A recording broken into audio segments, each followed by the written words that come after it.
મિત્રો ફરી એકવાર આપનું હાર્દિક સ્વાગત છે। ગુજરાતના વાતાવરણમાં ફરી એકવાર મોટો પલટો જોવા મળી રહ્યો છે, જેના કારણે રાજ્યના અનેક વિસ્તારોમાં કમોસમી વરસાદની આગાહી કરવામાં આવી છે। હવામાન વિભાગના જણાવ્યા અનુસાર આગામી 24 કલાક દરમિયાન રાજ્યના કેટલાક જિલ્લાઓમાં ગાજવીજ સાથે હળવાથી મધ્યમ વરસાદ વરસી શકે છે।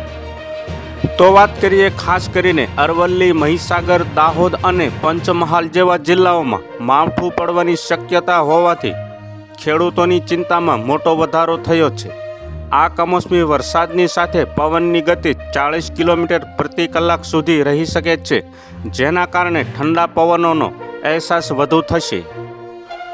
ભર શિયાળે વરસાદી માહોલ સર્જાવાને કારણે લઘુત્તમ તાપમાનમાં ઘટાડો થશે અને રાજ્યમાં ઠંડીનો નવો રાઉન્ડ શરૂ થવાની પૂરેપૂરી શક્યતા છે।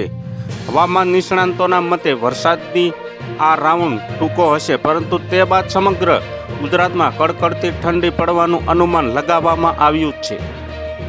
ખેતીના પાકને નુકસાન થવાની ભીતિ વચ્ચે હવામાન વિભાગે નાગરિકો અને ખેડૂતોને સાવધાન રહેવા અને અપડેટ મેળવતા રહેવા સૂચના આપી છે। વાહન ચાલકોને પણ વરસાદ અને પવન દરમિયાન સુરક્ષિત રીતે મુસાફરી કરવા અને પહાડી કે ખુલ્લા વિસ્તારોમાં જવાનું ટાળવા વિનંતી પણ કરાઈ છે। તો હાલ માટે અત્યારે આટલું જ। આવી જ નવી માહિતી મેળવવા માટે અમારી ચેનલ સાથે જોડાયેલા રહો। અમારા વિડીયો પસંદ આવે તો વિડીયોને એક લાઇક કરી દેજો। ચેનલમાં નવા હોય તો ચેનલને સબસ્ક્રાઇબ કરી બાજુમાં આવેલા બેલ આઇકનને દબાવી દો, જેથી જ તમને આવા નવા સમાચારોની અપડેટ મળતી રહે।